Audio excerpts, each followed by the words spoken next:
xibaar yu wér te wóor ca tàng ba abonnez-vous pour ngeen di mën di jot suñuy vidéo. Je m'en vais et je ne dois absolument rien à Pastef kàddu la yoo xam ni gis nañ ko fan yi mu bari lool ci réseaux sociaux yi kii mooy ñetteelu nit boo xam ne gis nañ ko mu daal di fësal ak démission am ci parti bi nga xam ni moo di Pastef Touba ak Mbacké ginnaaw bi nga xamee ni Babacar Sarr bëgg Bamba nekkoon chargé de communication Pastef Touba daan nay fësal bataaxal wane ni moom mii de daan nay jóge ci parti bii di Pastef mu nekk Touba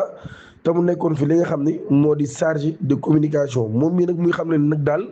par manque de reconnaissance dafay jóge ci parti bii di Pastef ndax gis nañ ni militant yu première heure yi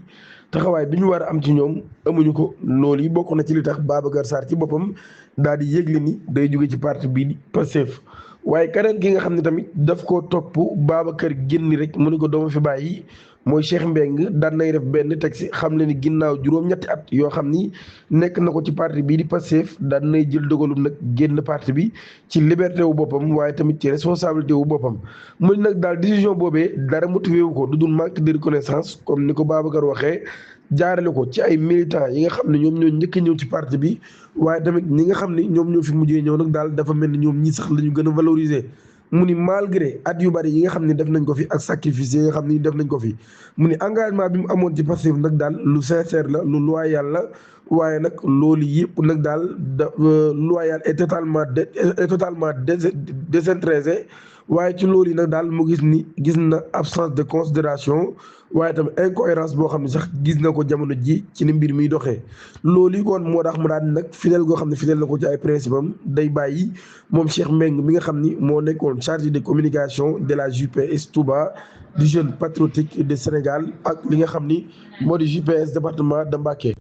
keneen ki nga xam ni moom daa bàyyi di Moussa Ndiaye mi nga xam ne moom moo nekkoon coordonnateur bu JPS département de Mbacké moom mi tamit ci ab communiqué di ab bataaxal boo xam ne daan na koy fësal xam na ni je m'en vais et je ne dois absolument rien à Pastef muy wax joo xam ni ñu ngi koy bëgg a miin ginnaaw bañ gisee Babacar Sarr njëkk koo bind publier ko ci page Facebook am Cheikh Mbengue bindaat xam la ni day bàyyi ci lu amul benn rancœur ak ñi nga xam ni ñoo la nekkaloon ci parti bi waaye tamit ki nga xam ni moo di Moussa Ndiaye bi daal di bindaat lu nu mel mu nekk ab vague de démission kon boo xam ne gis nañ ko ci ñaari fan yi saa yu ñu xëyee wala ñetti fan yi kenn gën a bind ni moom bàyyi na muy mbir mu yéeme ñuy laaj ana lan moo dal Pastef Touba ak ndaw yi Cheikh Thioro yi ba ku xëy bindu bataaxalam ni bàyyi naa. di ñaan ngeen abonné activé ko notification bi te aimé vidéo bi jërë ngeen jëf.